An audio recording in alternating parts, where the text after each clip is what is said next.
ഇപ്പൊ അൻവർ ഒരു പ്രതീതി ഉണ്ടാക്കിയിട്ടുണ്ട്. എന്താ പ്രതീതി?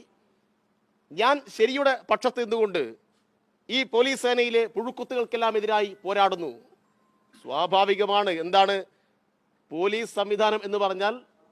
അത് ഭരണകൂടത്തിൻ്റെ മർദ്ദന സംവിധാനത്തിൻ്റെ ഭാഗമാണ്.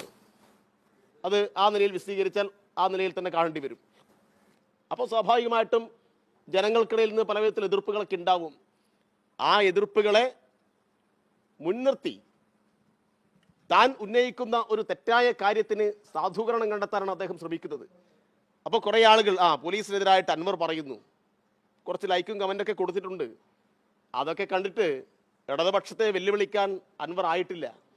അതുകൊണ്ട് ഇടതുപക്ഷത്തിൻ്റെ ആശയത്തെ മുൻനിർത്തി പ്രവർത്തിക്കുന്ന ആളുകളെ ചാരി നിന്നുകൊണ്ട്, ആ ഇടതുപക്ഷമാകുന്ന വിശാലമായ ആ ചുവരിൽ ചാർന്നു നിന്നുകൊണ്ട് അൻവറിൻ്റെ കളി വേണ്ട.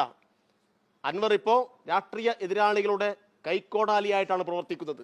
ആ നിലയിൽ തന്നെയാണ് ഞങ്ങളതിനെ നേരിടുക. അതുകൊണ്ട് അൻവർ മുന്നോട്ട് വെക്കുന്ന ഇത്തരം തെറ്റായ കാര്യങ്ങൾ അത് ഇടതുപക്ഷ രാഷ്ട്രീയത്തെ ദുർബലപ്പെടുത്താനുള്ളതാണ്. അത് RSSനെ സഹായിക്കുന്നതാണ്. പ്രതിപക്ഷത്തിൻ്റെ വ്യാജ ആരോപണങ്ങളുടെ തേരാളിയായിട്ടാണ് അൻവർ ഇവിടെ പ്രവർത്തിച്ചുകൊണ്ടിരിക്കുന്നത്. അൻവർ മുഖ്യമന്ത്രിക്കെതിരായി, മുഹമ്മദ് റിയാസിനെതിരായി നടത്തിയിട്ടുള്ള ആക്ഷേപങ്ങൾ, ആരോപണങ്ങൾ അങ്ങേയറ്റം രാഷ്ട്രീയ കേരളത്തിന് അപമാനമുണ്ടാക്കുന്നതാണ്.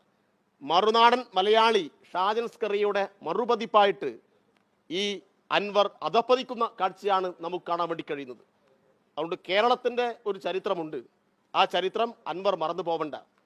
അതുകൊണ്ട് 150 വർഷത്തെ കുടുംബത്തിൻ്റെ ചരിത്രവും പറഞ്ഞിട്ട് അൻവർ ഇങ്ങോട്ട് വന്നാൽ ഈ കേരളം എങ്ങനെ കേരളമായി എന്ന ചരിത്രം കേരളത്തിലെ ജനങ്ങൾ അൻവറിനെ പഠിപ്പിക്കും. അത് അൻവർ കാണാൻ പോകുന്നേ ഉള്ളൂ.